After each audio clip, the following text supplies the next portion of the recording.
എത്ര കോയങ്ങൾ വിളിക്കണേ? ഞാൻ എന്റെ ചങ്ങായി അപ്പുണ്ണി ഉണ്ട് അമ്പലത്തിൽ പോയിട്ട് ഓനെ കാത്തിക്ക. അപ്പുണ്ണിയുടെ വീട്ടിൽ പോലെ പോയോ? പോയി. വല്ലാത്തൊരു കഥ, അത് ഞാൻ അറിയണ്ടേ. രമണിയെ മലപ്പുറം ഭാഗത്തു നിന്നാണ് വരുന്നതെന്നുണ്ടെങ്കിൽ നോട്ടം അങ്ങോട്ട് ഇല്ല എന്നുള്ളത് തീർത്തും പറഞ്ഞേക്കാം. എനിക്ക് വലിയ അടി കൊള്ളാൻ. ആരായി? അയ്യോ രമണിയെ വേഗം ചെന്നാ ഗേറ്റ് അടയ്ക്കുക. മലപ്പുറത്തുനിന്ന് നോക്ക്. പുണ്ണി കരിങ്കോയായിരുന്നു.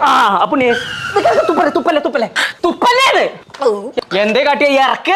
വേറെ വഴിയില്ലല്ലോ, താൻ സമ്മതിക്കണ്ടേ? എന്താ പുണ്യ പൂനൂലൊക്കെ ഒന്ന് വണ്ണം കൂടിക്കുള്ളോ? അതാ പുണ്യെ അത് ഇജ്ജല്ലേ വന്നപ്പോഴത്തെ പേരും മാറ്റല്ലോ താൻ. അത് പോട്ടെ, ഇതെന്താ കാര്യം പറഞ്ഞില്ല. മലപ്പുറത്തുനിന്ന് ഒരു ടീം വന്നിട്ടുണ്ടായിരുന്നു. എന്തിന്? ജാതകം നോക്കാനേ. ജാതകം ഒന്ന് പാളി തോന്നുന്നുണ്ട് കോയെ. എന്നിട്ടോ ഞാൻ വാതിൽ അങ്ങോട്ട് തുറന്നോട് കൂടിയിട്ട് നെഞ്ചാങ്കോട് നോക്കി ഒരു ഒറ്റ ചവിട്ട്. അതിലേക്ക് മനസ്സിലായി അത് മലപ്പുറം ചവിട്ടാണ് എന്ന്. എന്റെ ജാതകം കൂടി അങ്ങോട്ട് നോക്കി കഴിഞ്ഞാ ജാതകം നോട്ടം ഞാൻ അങ്ങോട്ട് നിർത്തി. ഞാനതിന് ജാതകം നോക്കാൻ വന്നതല്ല. വന്നതല്ല. എനിക്ക് വേറെ കാര്യം നോക്കാണ്ട്. അതിന്റെ മുന്നേ നമുക്ക് 2 ചായ ഒക്കെ